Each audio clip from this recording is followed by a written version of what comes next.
bueno es saludarte nuevamente y darte la bienvenida a una edición más de Reavivados por su palabra. Hoy nos detenemos a meditar en el capítulo número 8 del libro de Isaías.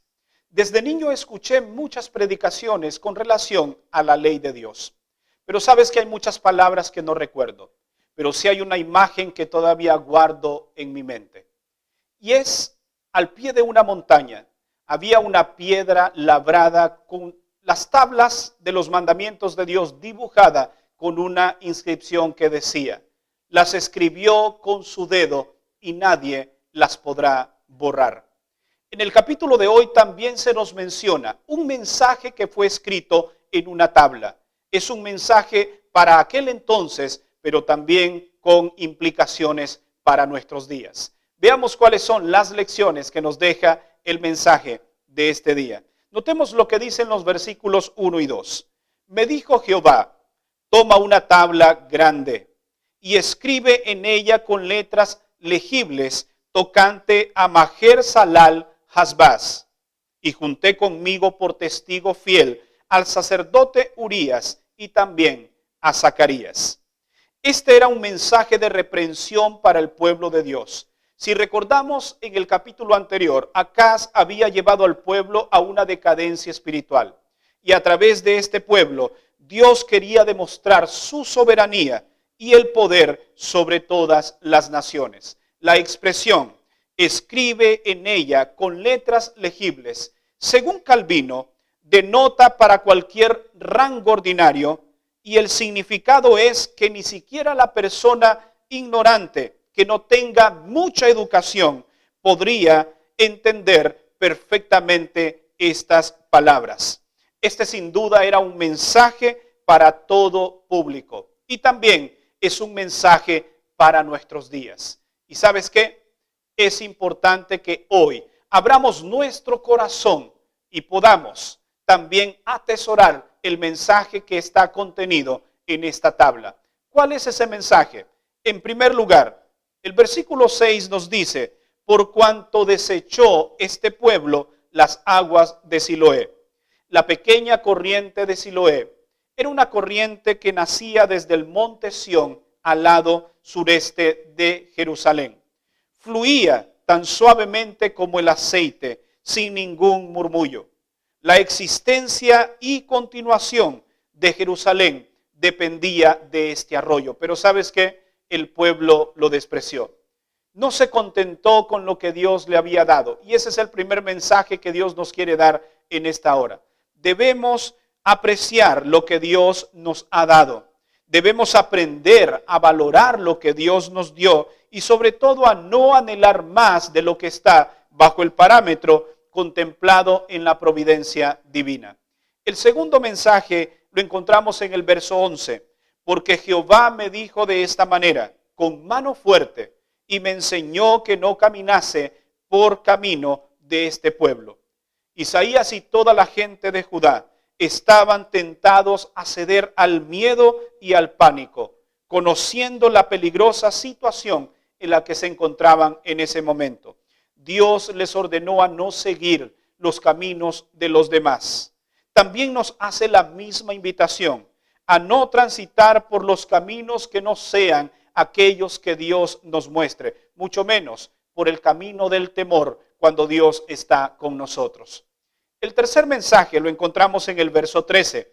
A Jehová de los ejércitos, a Él santificad, sea para Él vuestro temor y Él sea vuestro miedo. Si hemos de tener temor, debe ser única y exclusivamente a Dios.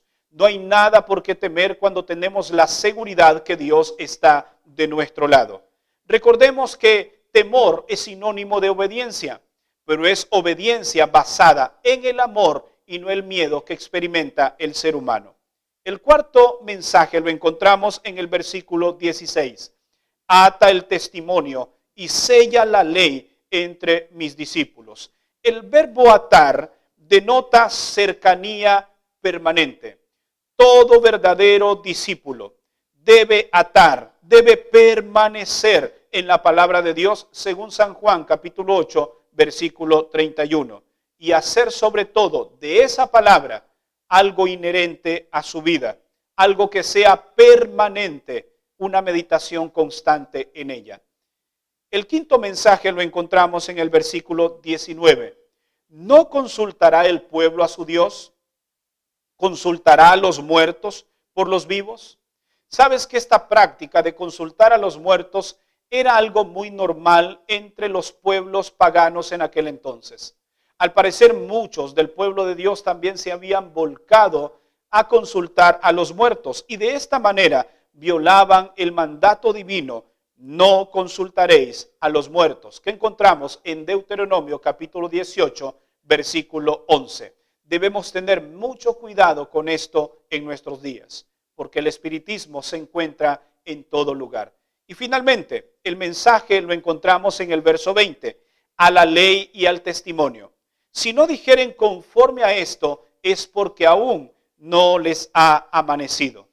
Este es un mensaje para todo predicador. Escucha lo que declaró Spurgeon en una de sus predicaciones. Él dijo lo siguiente: es la palabra de Dios, no los comentarios del hombre sobre la palabra de Dios, lo que salva las almas. Muchas personas hoy en día expresan su propio conocimiento, la concepción que tienen de la palabra de Dios. Sin embargo, lo que nosotros debemos exponer es única y exclusivamente lo que la palabra de Dios enseña. No podemos hablar otra cosa que no sea la palabra de Dios, porque en ella hay poder para transformar. Dios tiene maneras muy particulares de comunicar sus mensajes al mundo. Lo hizo a un niño en aquel entonces a través de una roca, un mensaje que nunca se borra de mi mente. Lo hizo para el pueblo en aquel entonces a través de las tablas. Y hoy lo hace a nosotros a través de estos mensajes. Y hacemos bien en atesorar este mensaje en nuestro corazón, porque el mensaje de hoy nos advierte y nos enseña algunos principios. Recordémoslos. El primero: confórmate y disfruta con lo que Dios te ha dado. No transites por caminos pecaminosos. Obedece a Dios en todo momento. Tengamos cuidado con el espiritismo y recordemos exponer la palabra de Dios de manera íntegra. Es posible que estos mensajes ya los hayas escuchado en alguna ocasión. Sin embargo, notemos lo que dice el versículo 5. Otra vez volvió Jehová a hablarme. Así que hoy Dios te habla una vez más, porque Dios es un Dios de segundas oportunidades.